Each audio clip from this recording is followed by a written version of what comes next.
இன்றைக்கி என்ன டாபிக் பார்க்க போகிறோம் அப்படின்னு பார்த்தீங்கன்னா 9th எக்கனாமிக்ஸில் இருக்கக்கூடிய money and credit part video தான் பார்க்க போகிறோம்.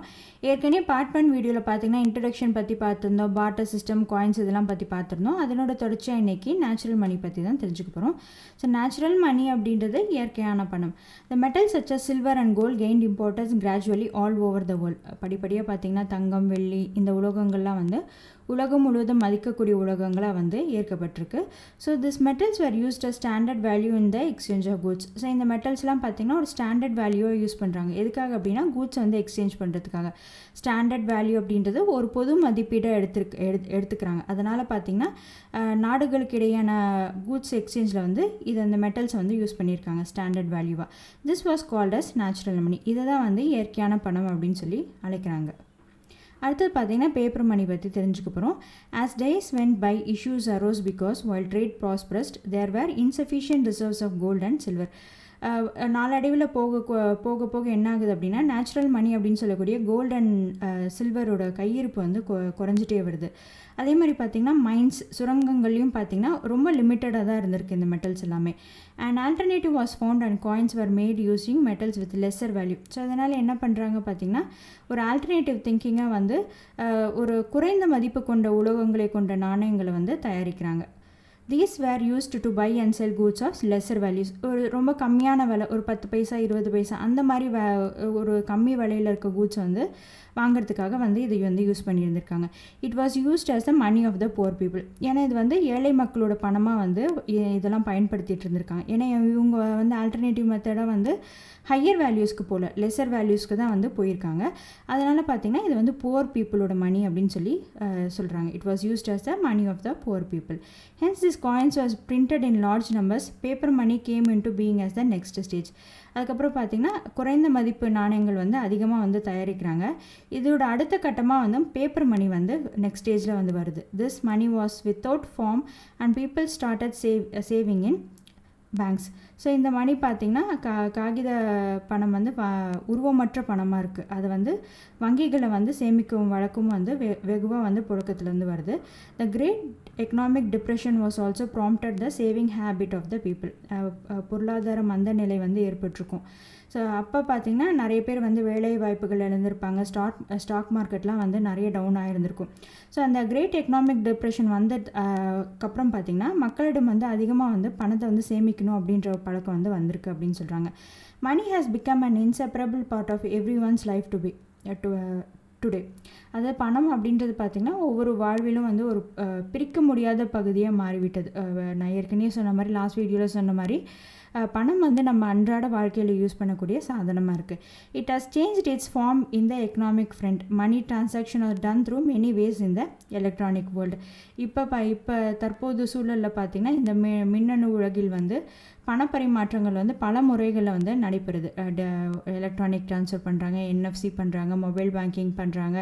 ஸோ இந்த மாதிரி பார்த்திங்கன்னா மணி டிரான்சாக்ஷன் வந்து பல விதமாக வந்து பண்ணிகிட்ருக்காங்க. அடுத்தது ஒரு திருக்குறள் கொடுத்துருப்பாங்க. சலத்தால் பொருள் செய்தே மார்த்தல் பசுமட்களத்து நீர் பெய்தீரி எற்று அப்படின்றது கொடுத்துருக்காங்க. அதோட மீனிங் பார்த்திங்கன்னா the wealth stored through immoral ways will disappear as water kept in and unburnt pot. So நம்ம வந்து தீய வழியில் சம்பாதிக்கக்கூடிய பணங்கள் பார்த்திங்கன்னா சுடாத மண்பானையில் வந்து அந்த பணத்தை வந்து போட்டு வைக்கிறதுக்கு வந்து வாட்டர் வந்து போட்டு வைக்கிறதுக்கு சமம். ஸோ சுடாத மண்பானையில் வந்து தண்ணியை வந்து போட்டு வச்சிங்கன்னா என்ன ஆகும், அந்த மண்பானை வந்து அப்படியே கரைஞ்சி போயிடும். ஸோ அந்த ஒரு பானை வந்து நமக்கு நல்லா இருக்கணும் அப்படின்னா அதை வந்து சுட்டெடுத்தால் தான் அதில் வந்து நம்ம வந்து தண்ணி எடுத்து ஊற்றி வைக்க முடியும். ஸோ சுடாத மண்பானையில் வந்து தண்ணி ஊற்றுனீங்க அப்படின்னா அது வந்து கரைஞ்சி விட்டுடும். அதே மாதிரி தான் நீங்கள் வந்து தீய வழியில் வந்து சம்பாதிக்கக்கூடிய பணம் வந்து சுடாத மண்பானையில் வந்து சேர்த்து வைக்கிற மாதிரி, வாட்டரை போட்டு வைக்கிற மாதிரி, வாட்டரை வந்து ஊற்றி வைக்கிற மாதிரி அப்படின்னு சொல்லி சொல்கிறாங்க. இந்த திருக்குறள் வந்து நம்மளால் தெரிஞ்சுக்க முடியுது.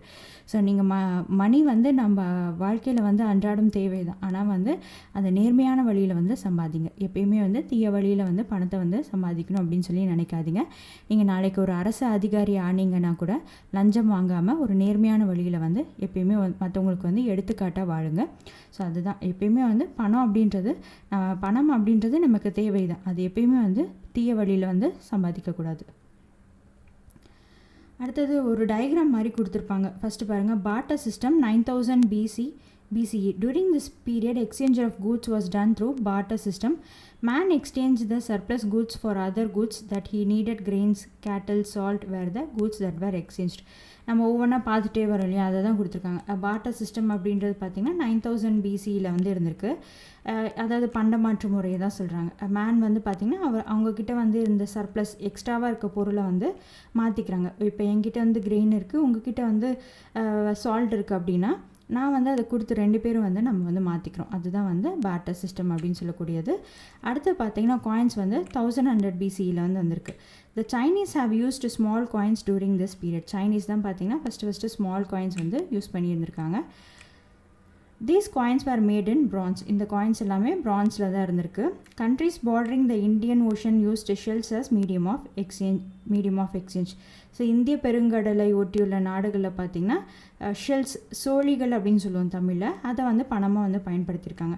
அடுத்து பார்த்திங்கன்னா கரன்சி வந்து 600 BCயில் வந்து வந்திருக்கு. கரன்சி அப்படின்றது காகித பணம்.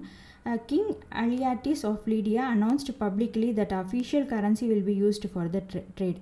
ஸோ கிங் அலியாட்டிஸ் அப்படின்றவர் பார்த்திங்கன்னா அஃபிஷியலாக வந்து கரன்சி வந்து ட்ரேடுக்காக யூஸ் பண்ணுறோம் அப்படின்னு சொல்லி அனௌன்ஸ் பண்ணுறார். லிடியா அப்படின்றது எங்கே இருக்குதுன்னு பார்த்திங்கன்னா இப்போ தற்போது இருக்க டர்க்கியில் வந்து இருக்குது அப்படின்னு சொல்கிறாங்க. லிதியா நாட்டு அரசர் அலியாத்திஸ் அப்படின்றவர் என்ன சொல்கிறார் அப்படின்னா கரன்சியை வந்து அஃபிஷியலாக வந்து ட்ரேடுக்கு வந்து யூஸ் பண்ணலாம் அப்படின்னு சொல்லி சொல்கிறாங்க. கரன்சி எப்போ வருது? 600 BCயில்.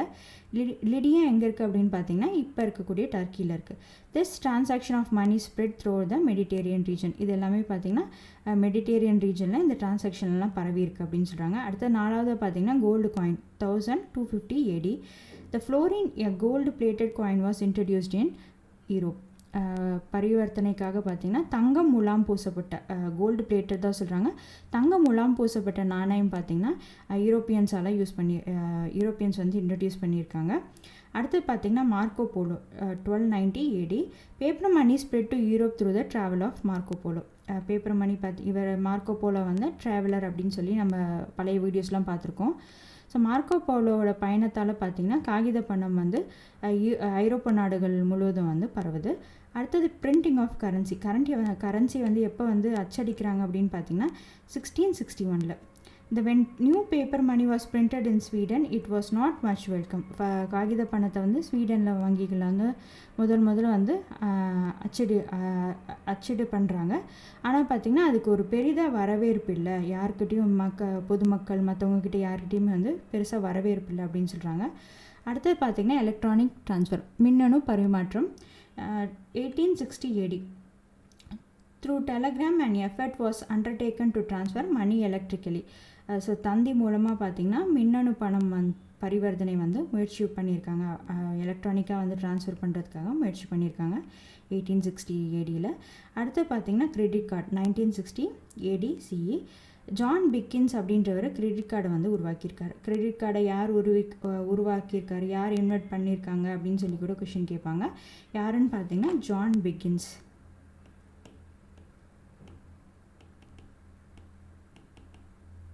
John Biggins invented credit card. அடுத்து பார்த்திங்கன்னா மொபைல் பேங்கிங் பார்த்திங்கன்னா அலைபேசி வங்கி செயல்பாடு 1999 AD. European banks introduced mobile banking. ஐரோப்பிய வங்கிகள் தான் பார்த்திங்கன்னா மொபைல் பேங்க்கை வந்து அறிமுகம் பண்ணுறாங்க. அடுத்தது NFC பார்த்திங்கன்னா 2008 AD.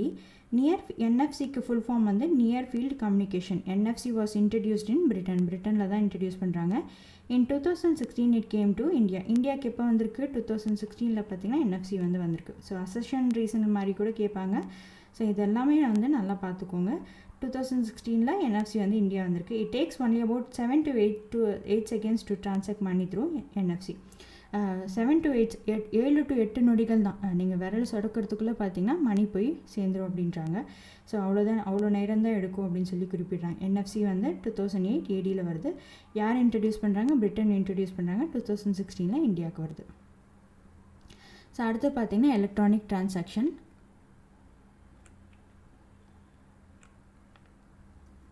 One has to visit the bank and fill a challan or produce a check to withdraw money from his account. So நம்மளாம் முதல்ல அந்த காலத்தில் என்ன பண்ணியிருப்போம், பேங்க்குக்கு போயிட்டு அங்கே சலானா ஃபில் பண்ணி இல்லைன்னா இப்போ செக்கை கொடுத்து மணியை வந்து வித்ட்ரா பண்ணுவோம் அக்கௌண்ட்லேருந்து. Now this practice is gradually vanishing. இப்போ கொஞ்சம் கொஞ்சமாக பார்த்திங்கன்னா இந்த வழக்கம் வந்து மாறி கொஞ்சம் இல்லைன்னு சொல்லலை, கொஞ்சம் கொஞ்சமாக மறைஞ்சிட்டு வருது அப்படின்றவங்க. Instead one can easily withdraw the necessary amount from the automated teller machine ATM with the help of an ATM debit card. அது இப்போ பார்த்திங்கன்னா ஏடிஎம் கார்டு வந்துச்சு, ஏடிஎம் மிஷின் போனோம் அப்படின்னா ஏடிஎம் டெபிட் கார்டை வச்சு நம்ம வந்து மணியை வந்து வித்ட்ரா பண்ணிடலாம். One can easily withdraw the money needed at any time at ATM located everywhere. இப்போல்லாம் பார்த்தீங்கன்னா எங்கே பார்த்தாலும் வந்து ஏடிஎம் மிஷின்ஸ் ஏடிஎம் இருக்குது. ஸோ நீங்கள் அங்கே போய் உங்கள் கார்டை வந்து இன்சர்ட் பண்ணி நீங்கள் வந்து மணி வந்து எடுத்துக்கலாம்.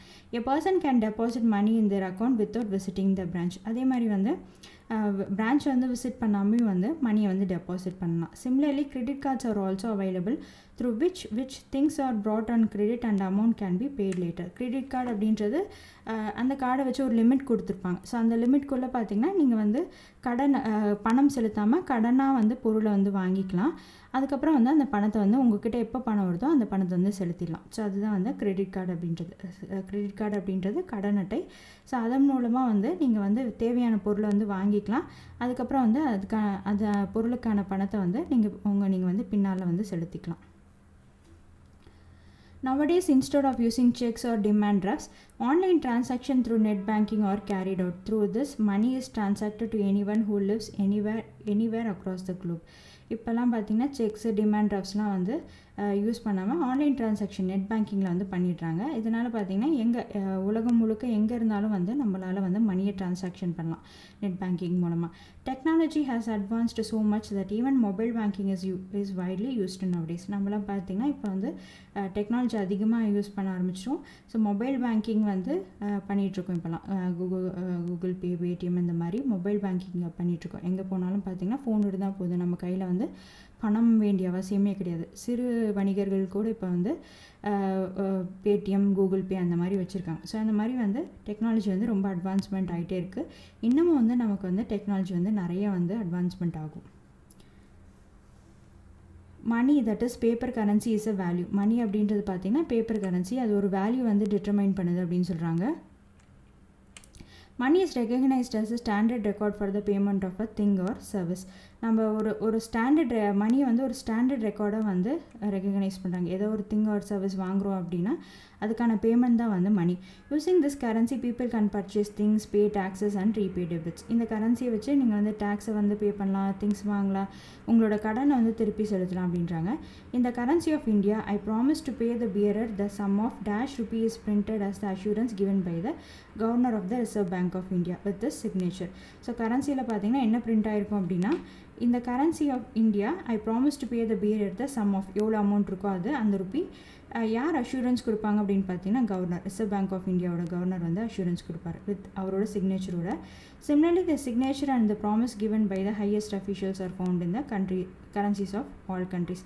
மற்ற கண்ட்ரீஸ்லேயும் பார்த்தீங்கன்னா அந்த கண்ட்ரீஸில் இருக்கக்கூட ஹையஸ்ட் அஃபிஷியல்ஸோட சிக்னேச்சர் வந்து இருக்கும் அப்படின்னு சொல்லி குறிப்பிட்றாங்க.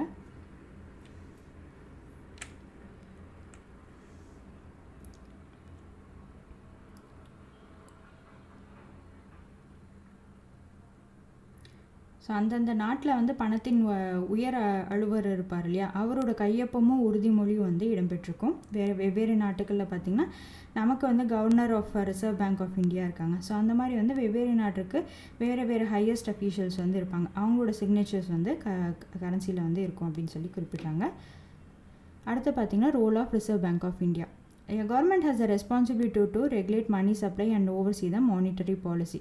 ஸோ பண பரிமாற்றத்தை பராமரிக்க பொறுப்பும் அதை கண்காணிக்கிற கடமையும் ஒரு அரசுக்கு இருக்குது. பொதுவாக வந்து பணம் பதுக்கி வைக்கப்படுவது வந்து நம்ம எக்கனாமிக்கில் வந்து தவிர்க்கப்பட வேண்டியதாக இருக்குது. ஸோ கவர்மெண்ட்டுக்கு வந்து மணி சப்ளையை வந்து ரெகுலேட் பண்ணுறது, மானிட்டரி பாலிசியை வந்து கவனிக்கிறது, இதெல்லாமே பார்த்திங்கன்னா கவர்மெண்ட்டோட பொறுப்பாக இருக்குது. Hoarding of money must be avoided at all cost in country's economy. பொதுவாக பார்த்திங்கன்னா பணம் பதுக்கி வைக்கிறாங்க இல்லையா, அதெல்லாம் பார்த்திங்கன்னா கண்ட்ரியோட எக்கனாமிலேருந்து தவிர்க்கப்படணும் அப்படின்னு சொல்கிறாங்க. Only then money can be saved in the banks. So அப்போ தான் வந்து பதுக்கப்படுறதை வந்து நிறுத்தினா தான் வந்து மணி வந்து பேங்க்கில் வந்து சேவ் பண்ணுவாங்க. A major portion of the savings in banks are used for the development of industries, economic growth and various development schemes for the welfare of the poor. நம்ம சேமிக்கக்கூடிய பணங்கள் பார்த்திங்கன்னா பெரும் பங்கு வந்து தொழில் வளர்ச்சி கொடுக்குறாங்க. அதுக்கப்புறம் வந்து எக்கனாமிக் க்ரோத், பொருளியல் வளர்ச்சி கொடுக்குறாங்க. அப்புறம் ஏழைகளின் நலனுக்காக வந்து பயன்படுத்துகிறாங்க. நம்ம சேவ் பண்ணுற மணி வந்து நம்ம அக்கௌண்ட்டில் இருக்கும் அந்த மணி. ஆனால் அந்த மணியை பார்த்திங்கன்னா கவர்மெண்ட் வந்து டெவலப்மெண்ட் ஆஃப் இண்டஸ்ட்ரீஸ்க்கு யூஸ் பண்ணுறாங்க, எக்கனாமிக் க்ரோத்துக்கு யூஸ் பண்ணுறாங்க, various development schemes of welfare of பீப்புளுக்கும் வந்து யூஸ் பண்ணுறாங்க.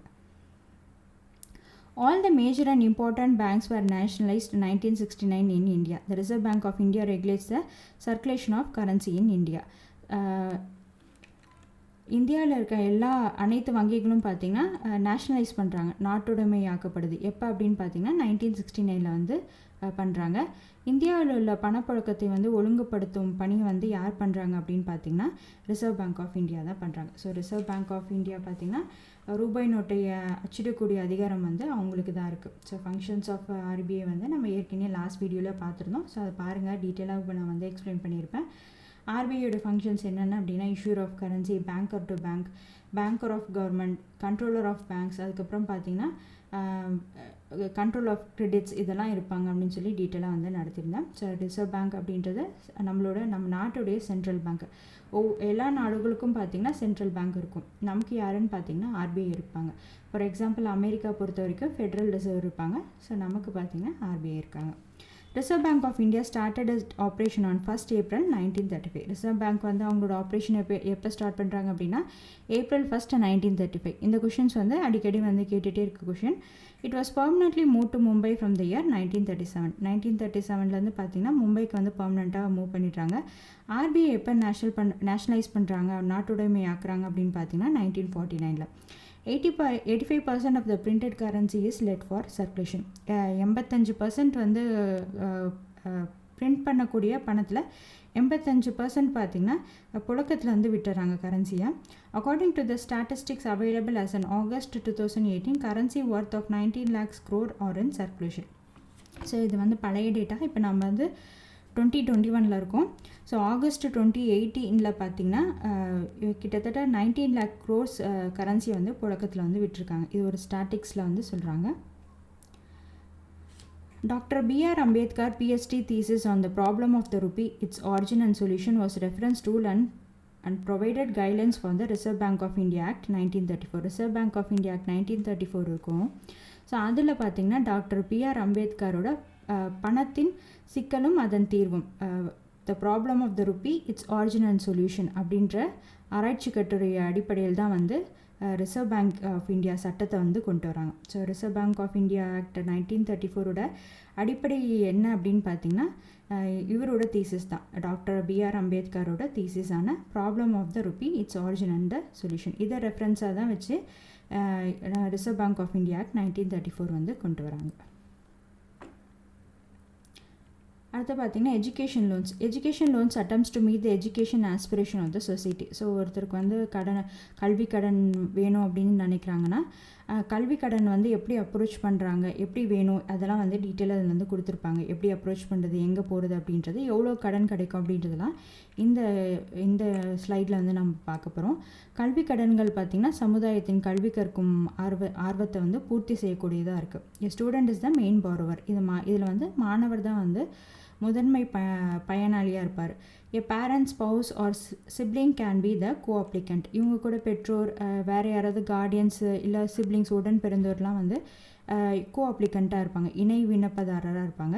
It is offered to students who want to pursue higher education in India or overseas. Students வந்து ஹையர் எஜுகேஷன் பண்ணணும் இந்தியாக்குள்ளேயோ இல்லை ஓவர்சீஸ்லையோ, அதாவது வெளிநாட்டில் பண்ணணும் அப்படின்னு நினச்சாங்களா அவங்களுக்கு வந்து எஜுகேஷன் லோன் வந்து கொடுக்குறாங்க. It can be taken for a full-time, part-time or vocational course and graduation or post-graduation. full-time எடுத்துக்கலாம், part-time கோர்ஸுக்கு எடுத்துக்கலாம், ஒகேஷ்னல், கிராஜுவேஷன், அதுக்கப்புறம் பார்த்திங்கன்னா போஸ்ட் கிராஜுவேஷன் இதுக்கும் வந்து கொடுக்குறாங்க. இதுக்கு வந்து எந்த செக்யூரிட்டி டெபாசிட்டும் கிடையாது. 4 lakhs வரைக்கும் எந்த ஒரு செக்யூரிட்டி டெபாசிட்டும் வந்து கேட்க மாட்டாங்க. The loan is repaid by the students generally after the employment. அவருக்கு வந்து வேலை கிடச்சிட்ட பிறகு இந்த லோனை வந்து அவர் வந்து ரீபே பண்ணலாம். Student can apply through Vidyalakshmi portal education loan scheme. Vidyalakshmi கல்வி கடன் திட்டம் அப்படின்ற இணையதளத்தில் மூலமாக வந்து மாணவர்கள் வந்து கல்வி கடனுக்கு வந்து விண்ணப்பிக்கலாம். அடுத்தது பாருங்கள், relationship between money and prices அப்படின்னு கொடுத்துருக்காங்க. There is a close relationship between volume of circulation of money and the price of things. So மணிக்கும் ப்ரைஸுக்கும் பார்த்திங்கன்னா நிறைய வந்து தொடர்பு இருக்குது. பணத்துக்கும் பொருள்களின் விலைக்கும் வந்து ஒரு நெருக்கமான தொடர்பு இருக்குது. ஸோ எப்படின்னு பார்த்திங்கன்னா, இப்போ மணி அண்ட் ப்ரைஸ், இப்போ வந்து விலை அதிகமாகுதுன்னு வச்சுக்கோங்களேன். ஒரு பொருளோட விலை 10 ரூபா இருக்கிறது வந்து 20 ரூபா ஆகுதுன்னு வச்சுக்கோங்களேன். அப்போ என்ன ஆகும்? அப்போ வந்து அங்கே வந்து நமக்கு வந்து அதிகமாக வந்து மணி தேவைப்படுது. ஸோ குவான்டிட்டி ஆஃப் மணி வந்து அதிகமாகுது. குவான்டிட்டி ஆஃப் மணி வந்து நமக்கு அதிகமாக தேவைப்படுது. ஸோ ரெண்டுத்துக்குமே மணிக்கும் ப்ரைஸுக்கும் வந்து ரிலேஷன்ஷிப் இருக்குது. ப்ரைஸ் அதிகமாக பார்த்திங்கன்னா நமக்கு மணியோட குவான்டிட்டியும் வந்து அதிகமாக தேவைப்படுது. மணி சப்ளை வந்து அதிகமாக தேவைப்படும். So more money is needed for the same transaction and the quantity of money is demanded is higher அப்படின்னு சொல்கிறாங்க. 90% of the products are manufactured with the main aim of sales or meant for the services. So நம்ம produce பண்ணக்கூடிய 90% of the product பார்த்திங்கன்னா ஒன்று வந்து சேவை தொழிலில் இலக்காக கொண்டதாக இருக்கும், இல்லைனா வந்து அந்த பொருளை வந்து விற்கணும் அப்படின்றதுக்காக இருக்கும். Growing crops and production are done on a commercial basis rather than on a subsistence level. So தேவைக்காக விளைவிக்கிறத விட அதை வந்து விற்கணும் அதில் வந்து ஒரு கமர்ஷியல் பேசிஸாக தான், அதுலேருந்து பணம் கிடைக்கணும் அப்படின்றதுக்காக தான் வந்து க்ராப்ஸை வந்து க்ரோ பண்ணுறாங்க. This phenomenon also increase the importance of the market and money. So இதனால் பார்த்திங்கன்னா மார்க்கெட் அண்ட் மணியோட இம்பார்ட்டன்ஸ் வந்து இன்க்ரீஸ் ஆகிருக்கு. The relationship between money and price is connected with the monetary policy. So money and price வந்து monetary பாலிசியோட relate ஆகிருக்கு. Monetary policy யார் வெளியிடுவாங்க? பணக்கொள்கை யார் வெளியிடுவாங்க? RBI வந்து வெளியிடுவாங்க. ஸோ அதோட மெயின் அப்ஜெக்டிவ் என்ன அப்படின்னா இன்ஃப்ளேஷன் வந்து கட்டுக்குள் வந்து கொண்டு வரது. There is a close relationship between the growth of money supply and inflation. அதே மாதிரி மணி சப்ளைக்கும் இன்ஃப்ளேஷனுக்கு வந்து நிறைய க்ளோஸ் ரிலேஷன்ஷிப் இருக்குது. Price control plays a very important role in the country's economic stability. This role is played by the Central Bank of Countries, RBI in India. So money supply inflation அப்படின்றது ஒரு பொருளை பார்த்திங்கன்னா நிறைய மணி வந்து துரத்தும். இதனால் பார்த்திங்கன்னா அந்த பொருளோட விலை வந்து அதிகமாகும். ஸோ அதை வந்து கட்டுப்படுத்துறது யார்? இன்ஃப்ளேஷனை வந்து யார் வந்து கட்டுப்படுத்துவாங்க அப்படின்னு பார்த்திங்கன்னா RBI வந்து கட்டுப்படுத்துவாங்க. ஸோ மானிட்டரி பாலிசியோட மெயின் அப்ஜெக்டிவே வந்து இன்ஃப்ளேஷன் வந்து கண்ட்ரோல் பண்ணணும் அப்படின்றது தான். ஸோ ஒன்று ரெப்போ ரேட் இல்லைன்னா வந்து பேங்க் ரேட்டை கூட்டுறது குறைக்கிறது, இதன் மூலமாக பார்த்திங்கன்னா வந்து இன்ஃப்ளேஷன் வந்து கண்ட்ரோல் பண்ணுவாங்க. ஸோ அதனால் வந்து மக்களிடம் செல்லக்கூடிய பணத்தின் அளவை வந்து கட்டுப்படுத்துவாங்க. அதனால் பார்த்திங்கன்னா பணவீக்கம் வந்து கட்டுக்குள் வரும். அதுக்கப்புறம் வந்து விலைவாசியும் வந்து கட்டுப்படும். ஸோ இதை மானிட்டரி பாலிசி பற்றி நான் ஏற்கனவே சொல்லியிருந்தேன் லாஸ்ட் வீடியோலேயே. மானிட்டரி பாலிசி வந்து நம்ம டீட்டெயிலாக வந்து அடுத்த வீடியோஸில் வந்து பார்ப்போம். ஸோ நம்பர் ஆஃப் கூட்ஸ், இப்போ ஒரு கூட்ஸ் 10 lakh கூட்ஸ் இருக்குதுன்னு வச்சுக்கோங்களேன். மணி சப்ளை வந்து 10 crores இருக்குது. அப்போ வந்து ஆவரேஜ் ப்ரைஸஸ் ஆஃப் கூட்ஸ் என்ன? அந்த ஒரு பொருளோட விலை வந்து 100 rupees ஆகுது. அதே வந்து அதிகமாக அந்த பணப்புழக்கம் மணி சப்ளை வந்து அதிகமாக இருக்குது, 20 crores இருக்குதுன்னு வச்சுக்கோங்களேன். அப்போ வந்து பொருள் வந்து அதே 10 lakhs தான் இருக்குது, கூட்ஸ் வந்து 10 lakhs தான் இருக்குது. ஆனால் பணப்புழக்கம் மணி சப்ளை வந்து அதிகமாக இருக்குது. ஸோ அப்போ அந்த ஆவரேஜ் ப்ரைஸ் என்ன ஆகும்? 200 ஆகும். ஸோ இன்ஃப்ளேஷன் வந்து அதிகமாகும். ஸோ ஒரு பொருள் தான் இருக்குது, ஆனால் பணம் வந்து மணி சப்ளை வந்து அதிகமாக இருக்கும்போது நமக்கு வந்து விலைவாசி வந்து கூடும். ஸோ இதை தான் பார்த்திங்கன்னா RBI வந்து கண்ட்ரோல் பண்ணுறாங்க. ரெப்போ ரேட், பேங்க் ரேட் மூலமாக வந்து கூட்டுறது குறைக்கிறது, இதன் மூலமாக வந்து விலைவாசி வந்து கட்டுக்குள் வந்து கொண்டு வராங்க. பணப்புழக்கத்தை வந்து மணி சப்ளை வந்து கண்ட்ரோல் பண்ணுறாங்க. Currency is the medium of exchange in a country. The Indian currency is called the Indian rupee. In a country, the foreign currency is called foreign exchange. So currency தான் வந்து நமக்கு வந்து medium எக்ஸ்சேஞ்சாக இருக்குது. ஒரு பொருள் வாங்குறதுக்கு வந்து நமக்கு வந்து மீடியம் ஆஃப் எக்ஸ்சேஞ்சாக என்ன இருக்குது அப்படின்னு பார்த்திங்கன்னா கரன்சி தான் இருக்குது. இந்தியன் கரன்சி வந்து எப்படி அழைக்கிறாங்க அப்படின்னா இந்தியன் ருப்பி அப்படின்னு சொல்கிறாங்க. இந்த ஃபாரின் கரன்சியை வந்து ஃபாரின் எக்ஸ்சேஞ்ச் அப்படின்னு சொல்லி அழைக்கிறாங்க. The purchasing capacity of all the currencies in the world are compared using the US dollar as a standard currency. So ஒவ்வொரு நாட்டுக்கும் எப்படி இந்தியன்ஸ்க்கு பார்த்திங்கன்னா இந்தியன் ருப்பீஸ்ன்னு இருக்கும். ஸோ அந்த மாதிரி வெவ்வேறு கண்ட்ரிக்கு வேறு மாதிரி இருக்கும். ஸோ பர்ச்சேசிங் கெப்பாசிட்டி வாங்கும் திறனை வந்து கால்குலேட் பண்ணணும் அப்படின்றதுக்காக எல்லாமே பார்த்திங்கன்னா US டாலருக்கு வந்து மாற்றுறாங்க. US டாலர் தான் வந்து ஸ்டாண்டர்டாக அக்செப்ட் பண்ணிக்கக்கூடியது. ஸோ அதனால் எல்லாமே வந்து US டாலருக்கு வந்து மாற்றுறாங்க. பர்ச்சேசிங் பவர் பேரிட்டி பற்றி லாஸ்ட் வீடியோவில் போட்டிருப்பேன் நான். இதுக்கு முன்னாடி நடத்தின லெசனில் பார்த்திங்கன்னா அண்டர்ஸ்டாண்டிங் டெவலப்மெண்ட்டில் வந்து பர்ச்சேசிங் பவர் பேரிட்டி பற்றி டீட்டெயிலாக வந்து நடத்தியிருப்பேன். அந்த வீடியோட லிங்க்கை நான் வந்து டிஸ்கிரிப்ஷன் பாக்ஸில் ஷேர் பண்ணுறேன். ஸோ பர்ச்சேசிங் பவர் பேரிட்டி என்ன அப்படின்னு தெரிஞ்சுக்கணுன்னா அதில் போய் பாருங்கள். This value differs from country to country. Most of the international trade transactions are carried out in the US dollar. எல்லா பெரும்பாலான டிரான்சாக்ஷன் பார்த்திங்கன்னா US டாலரை பேஸ் பண்ணி தான் பண்ணுறாங்க. ஸோ அதனால தான் வந்து எல்லாமே வந்து US டாலருக்கு வந்து கன்வெர்ட் பண்ணிடுறாங்க.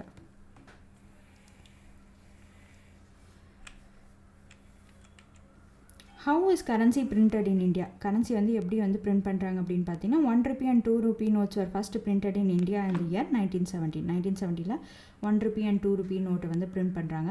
Reserve Bank of India is empowered to issue the Government of India notes since 1935. Reserve Bank of India தான் பார்த்தீங்கன்னா கரன்சி வந்து இஷ்யூ பண்ணுற அதிகாரம் அவங்களுக்கு தான் இருக்குது. எப்போலேருந்துன்னு பார்த்தீங்கன்னா 1935லேருந்து. 500 rupees note currency was introduce later. அதுக்கடுத்து பார்த்தீங்கன்னா 500 rupees நோட்டை வந்து இன்ட்ரடியூஸ் பண்ணுறாங்க. 1940 1 rupee notes were issued again.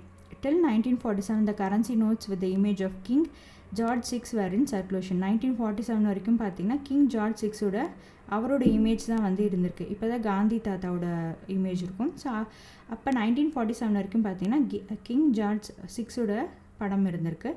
After independence the government of issued currency notes. In 1925, the British government established government press at Nashik in Maharashtra. Currencies were printed 3 years later. So 1925ல பார்த்தீங்கன்னா British government வந்து வந்து நாசிக் மகாராஷ்டிராவில் வந்து establish பண்ணுறாங்க. So currencies பார்த்தீங்கன்னா 3 இயர்ஸ்க்கு அப்புறம் வந்து பிரிண்ட் பண்ண ஆரம்பிக்கிறாங்க. 1974ல் இன்னொரு ப்ரெஸ் ஆரம்பிக்கிறாங்க. எங்கன்னு பார்த்தீங்கன்னா தேவாஸ் மத்திய பிரதேஷில் security printing and minting corporation of India limited. So 1990ல் இன்னும் 2 more ப்ரெஸ்ஸஸ் வந்து ஸ்டார்ட் பண்ணுறாங்க. ஒன்று பார்த்திங்கன்னா மைசூர் கர்நாடகாவில், இன்னொன்று வந்து சல்போனி வெஸ்ட் பெங்காலில். எதுக்காக அப்படின்னா டு பிரிண்ட் பேங்க் நோட்ஸை வந்து பிரிண்ட் பண்ணணும் அப்படின்றதுக்காக. Reserve Bank of India has the authority to decide the value of currency to be printed and how the amount should be reach its destination safely. Around 10,000 workers are employed here. Countries like Sri Lanka, Bhutan, Iraq and Africa has drawn contracts for printing their currencies and sent to the respective countries. So Reserve Bank of இந்தியாவுக்கு தான் பார்த்திங்கன்னா authority இருக்குது. அவங்களுக்கு தான் வந்து அதிகாரம் இருக்குது. எவ்வளோ கரன்சி வந்து வேல்யூ ஆஃப் கரன்சி எவ்வளோ இருக்கணும், அது எவ்வளோ வந்து பிரிண்ட் பண்ணணும், எப்போ வந்து அது போய் டெஸ்டினேஷனை போய் சேரணும். ஸோ இந்த எல்லா அதிகாரமே வந்து ரிசர்வ் பேங்க் ஆஃப் இந்தியாவுக்கு தான் இருக்குது. கிட்டத்தட்ட பார்த்திங்கன்னா 10,000 ஒர்க்கர்ஸ் வந்து இங்கே வேலை பார்க்குறாங்க. ஸ்ரீலங்கா, பூட்டான், ஈராக், ஆஃப்ரிக்கா இவங்க கூட வந்து கான்ட்ராக்ட் வந்து போட்டிருக்காங்க. அவங்க கரன்சியை வந்து பிரிண்ட் பண்ணணும் அப்படின்றதுக்காக. அது கரன்சியை பிரிண்ட் பண்ணிவிட்டு அந்த ரெஸ்பெக்டிவ் கண்ட்ரீஸ்க்கு வந்து அமுச்சு வச்சுருவாங்க. தோ the RBI has the power to print about up to 10,000 rupees note. At present a maximum of up to rupees 2,000 note is 1,000 is printed. So ஆர்பிஐக்கு பார்த்தீங்கன்னா 10,000 rupees நோட் வரைக்கும் பிரிண்ட் பண்ணும் அதிகாரம் வந்து இருக்குது. 10,000 ரூபாய் நோட்டு வரைக்கும் பிரிண்ட் பண்ணுற அதிகாரம் இருக்குது. தற்போது பார்த்திங்கன்னா 2,000 ரூபாய் நோட்டு வரைக்கும் வந்து பிரிண்ட் பண்ணியிருக்காங்க. அடுத்து foreign exchange rate equivalent to US dollars. India பார்த்திங்கன்னா rupee, England pound, European union euro, Canada dollar, Japan yen, China பார்த்திங்கன்னா yuan, Saudi Arabia riyal, Australia பார்த்திங்கன்னா டாலர், மலேசியா பார்த்திங்கன்னா ringgit, Pakistan rupee, Sri Lanka rupee. So இதெல்லாம் கொடுத்துருக்காங்க. So 2018 data படி எவ்வளோ value வருது US டாலருக்கு, $1 எவ்வளோ வருது. ஸோ $1 பார்த்திங்கன்னா இந்தியன் ருப்பி வந்து 68.72 rupees வந்து வருது. ஸோ இந்த மாதிரி வந்து US டாலருக்கு வந்து கரன்சி வந்து எக்ஸ்சேஞ்ச் பண்ணியிருக்காங்க. அடுத்து பார்த்திங்கன்னா ஃபங்க்ஷன்ஸ் ஆஃப் மணி பற்றி பார்ப்போம். பணத்தினோட செயல்பாடுகள். When money replace the barter system a lot of practical issues were solved. So barter சிஸ்டமில் வந்து நிறைய சிக்கல்கள் இருந்துச்சு. ஏன்னா அங்கே வந்து டபுள் கோயின்சிடன்ஸ் வந்து இருக்கணும். ஸோ எனக்கு ஒரு பொருள் என்கிட்ட வந்து ஒரு பொருளுக்கு என்கிட்ட கிரெயின்ஸ் இருக்குது அப்படின்னா இன்னொருத்தர்கிட்ட சால்ட் இருக்கும். ஸோ எனக்கு வந்து சால்ட்டு தேவைப்படணும், அவருக்கு வந்து கிரெயின்ஸ் வந்து தேவைப்படணும். ஸோ இந்த மாதிரி 2 பேருக்குமே வந்து டபுள் கோஇன்சிடென்ஸ் இருந்தால் தான் வந்து வாட்டர் சிஸ்டம் வந்து நல்லாயிருக்கும். இல்லைன்னா பார்த்திங்கன்னா நான் போய் அவருக்கு வந்து ஷூ வந்து தேவைப்படும். ஸோ அதுக்காக நான் போய் ஷூ தேவைப்படுறவர்கிட்ட போய் பிடிச்சி ஸோ அவரை இந்த மாதிரி நிறைய சிக்கல்கள் இருந்திருக்கு. ஸோ குவான்டிட்டிவ் மெஷரிங் இதுலேயும் வந்து நிறைய சிக்கல்கள் இருந்திருக்கு. ஸோ இதெல்லாம் பற்றி பார்த்தோம். ஸோ அதனால் மணி வந்துட்ட பிறகு பார்ட்டர் சிஸ்டம் வந்து ரீப்ளேஸ் ஆச்சு. ஸோ அதனால் நமக்கு ப்ராக்டிக்கலாக வந்து நிறைய இஷ்யூஸ் வந்து சால்வ் ஆயிருக்கு. Money act as a medium of exchange, unit of measurement, a store of value and a standard of deferred payments. It plays an important role in transaction. So ஒரு மதிப்பு சேமிப்பாக இருக்குது, சேமிப்பாகவும் பணம் வழங்கீடுக்கான தரேடுகள் இதெல்லாமே வந்து இருந்திருக்கு. மணி பார்த்திங்கன்னா ஒரு டிரான்சாக்ஷனுக்கு ஒரு இம்பார்ட்டண்ட் ரோல் வந்து ப்ளே பண்ணியிருக்கு. Medium of exchange, money should be accepted liberally in exchange of goods and services in a country. So money பார்த்திங்கன்னா லிபரலாக வந்து கூட்ஸ் எக்ஸ்சேஞ்ச் பண்ணுறதுக்கு அக்செப்ட் பண்ணிக்கிறாங்க. ஒரு மீடியம் ஆஃப் எக்ஸ்சேஞ்சாக இருக்குது அப்படின்னு சொல்கிறாங்க. அடுத்தது unit of account. Money should be common standard unit of calculating a country's total consumer goods, products, services, etc. For example, if a book cost 50, it means the price of the book is equal to 50 units of money. இப்போ ஒரு book இருக்குது அப்படின்னா அது 50 rupees அப்படின்னா அதில் வந்து 50 units மணி இருக்குது அப்படின்னு சொல்கிறாங்க. 50 rupees அப்படின்னா அதில் 50 யூனிட் மணி வந்து இருக்குது. அது வந்து ஒரு 50 யூனிட் மணிக்கான ஈக்குவல் வந்து அந்த book. Money is use to measure and record financial transaction in a country. அதே மாதிரி ஒரு கண்ட்ரியில் வந்து எவ்வளோ வந்து பணம் இருக்குது, அவங்களோட எக்கனாமிக் ஸ்டேட்டஸ் பார்க்குறதுக்கு, ரெக்கார்ட் பண்ணுறதுக்கு இதெல்லாமும் பார்த்திங்கன்னா மணி வந்து யூஸ் ஆகுது. எ ஸ்டோர் வேல்யூ அப்படின்னு சொல்கிறாங்க. Money is used as a store of purchasing power. It can be used to finance future payments. பணத்தை வந்து சேமிப்பதன் மூலமாக பார்த்திங்கன்னா எதிர்காலத்தில் வாங்கும் ஆற்றலை வந்து சேமிப்பதுக்காக இருக்கும் அப்படின்றது. மணியை வந்து ஸ்டோர் பண்ணிட்டோம் அப்படின்னா ஃப்யூச்சரில் வந்து நமக்கு எதாவது பேமெண்ட்ஸ் இருக்குது அப்படின்னா அப்போ வந்து அதை வந்து யூஸ் பண்ணிக்கலாம். ஒரு ஸ்டோர் வேல்யூவும் யூஸ் பண்ணிக்கிறாங்க. அடுத்தது பார்த்திங்கன்னா credit. Farmer avail credit during monsoons for buying seeds, agriculture input and other expenses. Traders and small entrepreneurs need credit for their needs. Even large industries receive credit to take up their new projects. So farmers பார்த்திங்கன்னா அவங்களுக்கு வந்து seed வாங்குறதுக்கு, அக்ரிகல்ச்சருக்கு ஏதாவது வந்து வாங்கணும், other எக்ஸ்பென்சஸ்க்கெலாம் பார்த்திங்கன்னா அப்போ வந்து கடன் வந்து விவசாயிகளுக்கு வந்து அவங்க வந்து கடன் வாங்கிக்கிறாங்க. அது மட்டும் கிடையாது, ட்ரேடர்ஸு சின்னதாக வந்து தொழில் ஸ்டார்ட் பண்ணணும்னு நினைக்கிறாங்க, அவங்களாம் பார்த்திங்கன்னா அவங்களுக்கு வந்து கடன் தேவைப்படும். அப்போ வந்து கிரெடிட் வந்து வாங்கிப்பாங்க. லார்ஜஸ்ட் இண்டஸ்ட்ரீஸும் அவங்க லார்ஜர் இண்டஸ்ட்ரீஸ்லாம் பார்த்திங்கன்னா அவங்க வந்து ஒரு நியூ ப்ராஜெக்ட் ஸ்டார்ட் பண்ணும்போது அப்பயும் வந்து கடன் வாங்கிப்பாங்க. கிரெடிட் எங்கெல்லாம் இருக்குது அப்படின்னு பார்த்தீங்கன்னா formal institutions like nationalised and private banks and cooperative banks இங்கெல்லாம் கிடைக்கும். இன்ஃபார்மல் ஃபினான்ஷியல் இன்ஸ்டிடியூஷன்ஸ்லையும் வந்து உங்களுக்கு வந்து கடன் கிடைக்கும். Micro credit is receive through self help groups, சுய உதவி குழுக்கள் மூலமாக பெறப்படும் நுண்கடன்கள் அப்படின்றதும் கிடைக்கும் அப்படின்னு சொல்கிறாங்க. As far as nationalised banks and cooperative banks are concern, the interest to credit is comparatively less and this guarantee for the pledged goods. So இது பார்த்திங்கன்னா கோஆப்ரேட்டிவ் பேங்க்கு, நேஷ்னல் பேங்க் இதிலலாம் பார்த்திங்கன்னா சோஃபார் இன்ட்ரெஸ்ட் வந்து கம்மியாக இருக்குது, கம்பேரிட்டிவாக வந்து லெஸ்ஸாக இருக்குது. ஸோ அதனால் பார்த்திங்கன்னா கடனுக்கான வட்டி வந்து ரொம்ப குறைவாக இருக்குது. அதே மாதிரி guarantee, and there is guarantee for the pledged goods, அதே மாதிரி வந்து ஈடு வைக்கப்படும் பொருள்களுக்கான பாதுகாப்பும் வந்து அதிகமாக இருக்குது அப்படின்னு சொல்கிறாங்க. நம்ம ஏதாவது ஒரு பொருள் வச்சுட்டு நம்ம வந்து மணி வாங்குகிறோன்னாலும் அதுக்கும் வந்து ஒரு கேரண்டி இருக்குது அப்படின்னு சொல்கிறாங்க. நம்ம வைக்கக்கூடிய பொருளுக்கு வந்து பாதுகாப்பு வந்து அதிகம். எங்கே? நேஷ்னல் பேங்க், கோஆப்ரேட்டிவ் பேங்க் இங்கெல்லாம் வந்து. அடுத்து மணி சப்ளை வந்து 4ஆக பிரிக்கிறாங்க. M1, M2, M3, M4 அப்படின்னு. M1 அப்படின்றது currency held with the public, மக்களிடம் புழக்கத்தில் உள்ள பணம். அப்புறம் வந்து நாணயங்கள், cash reserves in commercial and cooperative banks plus cash reserves இந்த RBI. M2 அப்படின்றது M1 ப்ளஸ் மணி சேவ்டு இந்த post office and bank savings account. M1 அப்படின்றது இது ஃபுல்லாகவே வரும். Currency held with the public, cash reserves in commercial and cooperative banks plus cash reserves இந்த RBI, reserve வங்கிக்கிட்ட இருக்கக்கூடிய வைப்பு தொகை. ஸோ இதெல்லாமே சேர்த்து ப்ளஸ் மணி சேவ்டு இந்த post office and bank saving accounts, அஞ்சலக சேமிப்பு வங்கி கணக்குகளில் சேமிக்கப்பட்டுள்ள தொகை. அடுத்தது M3 பார்த்திங்கன்னா M1 plus time deposits in commercial and cooperative banks. M3 வந்து M1 இது எல்லாமே சேர்த்து M1 இது எல்லாமே சேர்த்து ப்ளஸ் டைம் டெபாசிட்ஸ் அனைத்து வணிக கூட்டுறவு வங்கிகளில் சேமிக்கப்பட்டுள்ள வைப்புத் தொகை இது எல்லாமே சேர்த்து M1 வந்து வரும். அடுத்தது M4 பார்த்திங்கன்னா M3 plus post office savings money அஞ்சலக வழங்குகளில் மொத்தமாக இருக்கக்கூடிய வைப்புத் தொகை M3 plus post office saving money. So money supply வந்து 4 பிரிச்சிருக்காங்க, M1, M2, M3, M4.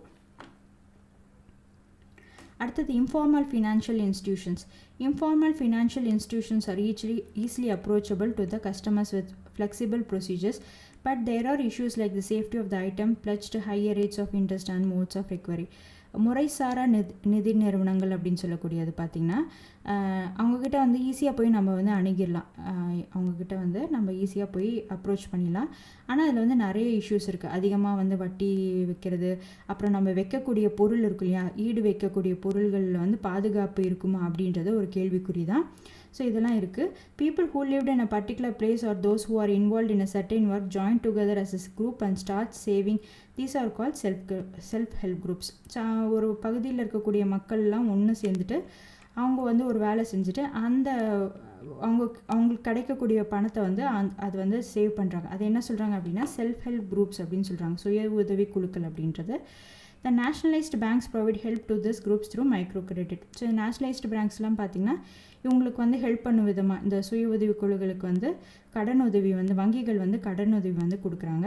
Credit given through self help groups for street vendors, fisherman. Credits யாருக்கெல்லாம் கொடுக்குறாங்கன்னா செல்ஃப் ஹெல்ப் குரூப்ஸ் மூலமாக வந்து ஸ்ட்ரீட் வெண்டர்ஸ், ஃபிஷர்மேன்ஸ், எஸ்பெஷலி உமனுக்கு கொடுக்குறாங்க.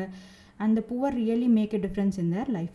Tamil Nadu all the banks have எல்லா பேங்க்லேயும் பார்த்தீங்கன்னா 10,612 branches இருக்குது across the state. They carry on a total transaction around 15 lakhs crore rupee during the financial year 2017-2018 data. டோட்டலாக பார்த்தீங்கன்னா அரௌண்ட் 15 lakhs crore வந்து டிரான்சாக்ஷன் பண்ணியிருக்காங்க. இது வந்து பழைய data 2017-2018 data. A few silent feature of the Tamil Nadu bank transaction are given in the table below. So இங்கே கொடுத்துருக்காங்க பாருங்கள், deposits received at loan and sanctions, loan to micro and small enterprises, priority sector loans including agriculture, loans to weaker section, education loan அப்படின்றது. இது வந்து பார்த்துக்கோங்க, ஏன்னா இது வந்து பழைய டேட்டா தான். 2017-2018 டேட்டா கொடுத்துருக்காங்க. நாம் இப்போ 2021 இருக்கோம். ஸோ லேட்டஸ்ட்டாக என்ன டேட்டா இருக்கோ அதை வந்து பார்த்துக்கோங்க. ஸோ நீங்கள் ஸ்கூல் ஸ்டூடெண்ட்ஸாக இருக்கீங்க அப்படின்னா இது வந்து படித்து வச்சுக்கோங்க. ஸோ டோட்டலாக வந்து கிரெடிட் டெபாசிட் ரேஷியோவில் கொடுத்துருக்காங்க 109.34%. ஸோ அடுத்து சூஸ் த கரெக்ட் ஆன்சர் பாருங்கள். Certain metals like gold, iron were used as a medium of exchange in Asian items. இதுக்கான ஆன்சர் பார்த்தீங்கன்னா gold. The headquarters of RBI is at Mumbai. International trade is carried on in terms of US dollars. Currency of Japan is yen.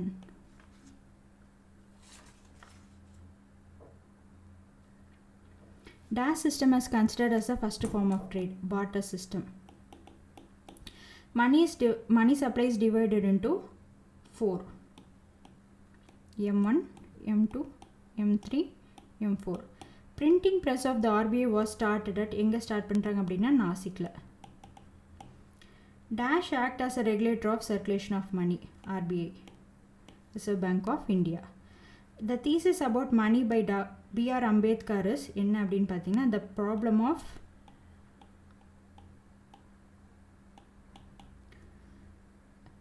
the rupee, its origin and solution.